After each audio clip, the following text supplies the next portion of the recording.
Good morning दोस्तों, Magadh IAS में आपका स्वागत है। जैसा कि आप देख रहे हैं, मगध आईएएस आपके लिए इतिहास के प्राचीन काल से नई बैच स्टार्ट किया है। हम अभी तक पाषाण काल के बारे में पढ़ते हुए आ रहे हैं। पाषाण काल के बारे में आपने अभी तक क्या क्या पढ़ा है? तो पाषाण काल में आपने पढ़ा पूरा पाषाण काल, मध्य पाषाण काल, नवपाषाण काल। अब उसी कड़ी में हम आगे बढ़ते हुए देखेंगे कि पाषाण काल के नवपाषाण काल के बाद एक और काल आता है जिसे हम ताम्रपाषाण काल कहते हैं। अब ये ताम्रपाषाण काल नाम क्यों पड़ा? तो जैसा कि अभी तक हम देखते आ रहे थे कि अभी तक जो भी पाषाण काल था, इस पाषाण काल में सिर्फ और सिर्फ पत्थरों का यूज होता था। सिर्फ और सिर्फ पत्थर के ही औजार बनाए जाते थे। लेकिन इस काल में 4000 बीसी से 1000 बीसी के आते आते इस काल में एक नई धातु की खोज हुई। उस धातु का नाम तांबा कॉपर। ऐसा माना जाता है कि 3500 बीसी के आसपास तांबा की खोज हुई और मनुष्य पहली बार तांबा से परिचित हुआ। तब मनुष्यों के दिमाग में ये बात घर कर गई कि जो हम पत्थर के औजार बनाते हैं, अब इससे बनाकर देखते हैं। तब पहली बार मानवों ने तांबा के हथियार बनाना शुरू कर दिया। इसलिए इस काल से हमें तांबा और पत्थर इन दोनों के साथ साथ प्रयोग मिलते हैं। इसलिए इतिहासकारों ने इस काल को ताम्रपाषाण काल रख दिया, कॉपर एज का नाम रख दिया। अब आपको ये सोचना है कि इस कालखंड में क्या हुआ होगा। तो इस कालखंड में हमें 5 संस्कृतियां मिली है और इसी में ताम्रपाषाण काल के अंदर में ही हड़प्पा सभ्यता विकसित हुई थी। हड़प्पा सभ्यता कोई नई टॉपिक नहीं है और न ही इसे अलग से पढ़ा जाता है। हड़प्पा सभ्यता इसी ताम्रपाषाण का एक विकसित शहर था। ऐसे समझना है इसे कि जैसे अभी जो हमारा भारत है, मान लीजिए बिहार का एक छोटा सा गांव है, बहुत पिछड़ा गांव, बिहार का ये बहुत पिछड़ा गांव है, और एक दिल्ली जैसे महानगर है।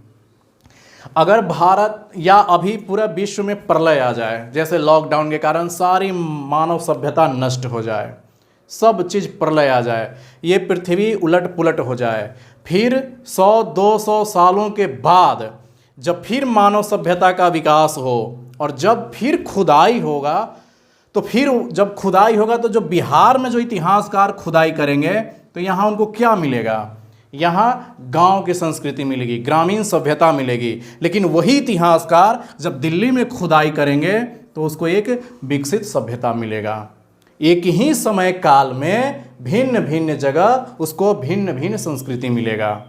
अगर वही इतिहासकार अगर अंडमान निकोबार में जाकर खुदाई करेगा तो उसे कुछ नहीं मिलेगा, क्योंकि वहाँ कुछ हुआ ही नहीं।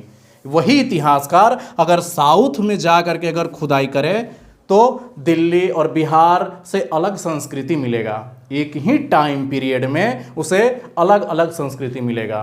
ठीक वैसा ही ताम्रपाषाण काल में हुआ था। इसी कालखंड में कहीं गांव की सभ्यता थी, कहीं शहर विकसित हुआ था, कहीं कुछ नहीं विकसित हुआ था। तो जहाँ जहाँ गांव विकसित हुआ उसको हम एक कैटेगरी में रख दिया हमने, और जहाँ शहर विकसित हुआ उसको हमने हड़प्पा सभ्यता नाम दे दिया। बस इतना ही अंतर है। तो इस टॉपिक में सिर्फ हम ये देखेंगे कि इस कालखंड में कौन कौन से ग्रामीण सभ्यता विकसित थी, और इसी टॉपिक का दूसरा पार्ट आएगा आपका हड़प्पा सभ्यता आएगा, जो विकसित संस्कृति थी। तो हमें दोनों अलग अलग नहीं है, एक ही संस्कृति की ये दोनों चीज़ें हैं। तो एक ऐसा हड़प्पा जो शहर बन गया तो ये अलग कैटेगरी में हो गया, बाकी ये सब गांव ही रह गए तो ये ग्रामीण सभ्यता विकसित हो गई। तो सिंधु सभ्यता या हड़प्पा सभ्यता कोई अलग सभ्यता नहीं थी, वो किसके अंडर में थी? वो ताम्रपाषाण काल के ही अंडर में वो विकसित शहर थी। तो हालांकि इतिहासकारों ने इसको अलग से टॉपिक बना दिया है, तो हम लोग अलग से ही टॉपिक पढ़ते हैं, लेकिन अलग से नहीं पढ़ना है। हमें इसमें पढ़ना है कि ताम्रपाषाण काल में ही कौन कौन से ग्रामीण सभ्यता विकसित हुई थी और कौन कौन से शहरी सभ्यता विकसित हुई थी। तो देखते हैं, ये 5 ऐसे क्षेत्र हमने दिया है जहां पर ग्रामीण सभ्यता विकसित थी, और इसके बाद शहरी सभ्यता एक विकसित हुआ, हड़प्पा सभ्यता। और इसी हड़प्पा सभ्यता में कई सारे साइट मिलेंगे। तो ज़्यादा प्रीलिम्स और मेंस में ज़्यादा यहाँ से सवाल तो नहीं आते हैं, सिर्फ और सिर्फ आपको स्थल पहचानने के लिए आते हैं। बस इतना को ही आपको तैयार करना है कि इस ताम्रपाषाण कालीन में कौन कौन सी संस्कृति कहाँ पर विकसित हुई थी, इतना ध्यान रखना है। तो हम पहले देखेंगे ग्रामीण सभ्यता, कौन सी सभ्यता ग्रामीण थी, और इसके बाद में शहरी सभ्यता देखेंगे, हड़प्पा सभ्यता देखेंगे। तो ऐसा सोचना है आपको कि कोई भी सभ्यता विकसित होती है अचानक से शहर नहीं बन जाता है। आज पटना शहर है या दिल्ली शहर है, ये आज अचानक की देन नहीं है उसकी, पहले वो ग्रामीण रही होगी, फिर वो जाकर शहर बन गया। तो ऐसे हर जगह लेकिन नहीं होता है, कोई गांव गांव ही रह जाता है, कोई गांव शहर बन जाता है। जैसे ग्रेटर नोएडा है, आज से 50 साल पहले वो बिल्कुल गांव था, आज जाकर देखिए शहर बन गया। लेकिन बिहार में कोई एक छोटे से गांव में आइए, सिर्फ वो गांव आज गांव ही है। तो हर जगह का विकास एक जैसा नहीं होता है। तो यही हम देखेंगे ताम्रपाषाण काल की संस्कृति में कौन कौन से ग्रामीण सभ्यता विकसित हुई थी। तो देखते हैं, सबसे पहला सिंधु क्षेत्र का झुकर और झाकर संस्कृति विकसित हुई थी। इस एरिया में यहाँ पे झुकर और झाकर संस्कृति विकसित हुई थी। और इन सब का क्या मिलेगा यहाँ पे खुदाई करने के बाद, यही स्टोन, ये तांबा और पत्थर। तांबा का ज़्यादा यूज होता था, पत्थर का कम होने लगा धीरे धीरे। इसके बाद दूसरी संस्कृति बनास या आहार संस्कृति विकसित हुई। ये किस क्षेत्र में विकसित हुई?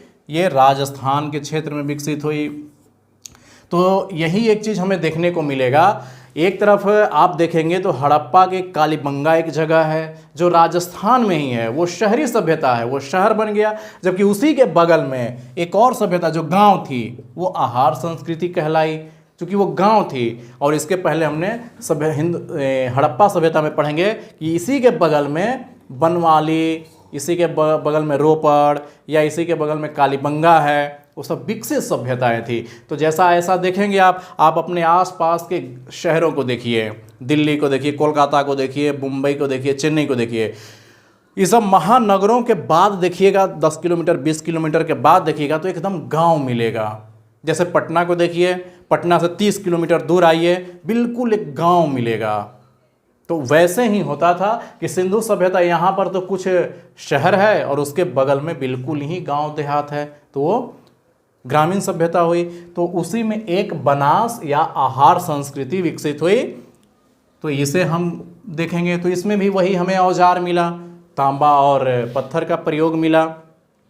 इसके बाद मालवा संस्कृति आई। मालवा मध्य प्रदेश का एक क्षेत्र है, यहाँ पर एक सभ्यता विकसित हुई जिसमें हमें तांबा और पत्थर के औजार ज़्यादा मात्रा में मिले हैं। तो हमने इसको ताम्रपाषाण कालीन का ग्रामीण सभ्यता का नाम दे दिया, मालवा संस्कृति।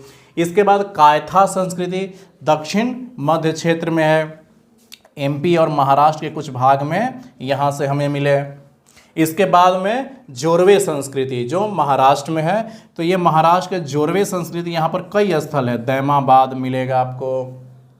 इसके बाद इमाम गांव है, इन सब स्थल यहीं पर है। तो अब हमें कॉमन सेंस ये लगाना है कि हमने कैसे अलग किया हड़प्पा सभ्यता और ताम्रपाषाण कालीन स्थल को हमने अलग अलग कैसे किया। तो इसको एक आधार पे अलग किया गया। यहाँ जो ये जगह है, यहाँ से हमें तांबा और पत्थर के औजार मिले, लेकिन जो ये हड़प्पा सभ्यता के स्थल मिले हैं, यहाँ पर हमें कांसा का पत्थर, कांसा का यहाँ औजार मिला है। कांस्य युगीन सभ्यता इसलिए नाम पड़ा। कांसा किससे मिलकर के बनता है? तांबा, कॉपर मिला हमको और प्लस में टीन मिला। तो ये कॉपर था और फिर टीन मिला। इसके बाद हमें कांसा बनाया गया यहाँ पे। इस तरह से कांस्य युगीन सभ्यता कहलाया ये। तो हड़प्पा सभ्यता और ताम्रपाषाण कालीन सभ्यता, इन दोनों में थोड़ा सा फर्क है। तो ये हमें मिल करके अलग अलग बनाया गया था। तो हमने आज आपको ये बताया कि ताम्रपाषाण संस्कृतियाँ क्या होती है। तो इसमें ज़्यादा गहराई में डूबने की ज़रूरत नहीं है। इसमें कोई ज़्यादा खास है नहीं। बस सिर्फ इतना समझना है कि ताम्रपाषाण कालीन के अंदर में ही हड़प्पा सभ्यता विकसित हुई थी, फली फूली थी। तो आज का हमारा टॉपिक यही है, ज़्यादा नहीं है। इसके बाद का जो टॉपिक आने वाला है वो अब आएगा, एक फली फूली सभ्यता हड़प्पा सभ्यता के बारे में हम अलग से डिटेल से पढ़ेंगे, लेकिन वो है ताम्रपाषाण काल के ही अंदर वो विकसित हुई थी। तो हमने देखा सिर्फ ग्रामीण सभ्यता के बारे में, अब हम देखेंगे शहरी सभ्यता। जो शहरी सभ्यता का नाम है हड़प्पा सभ्यता। ठीक है दोस्तों, धन्यवाद।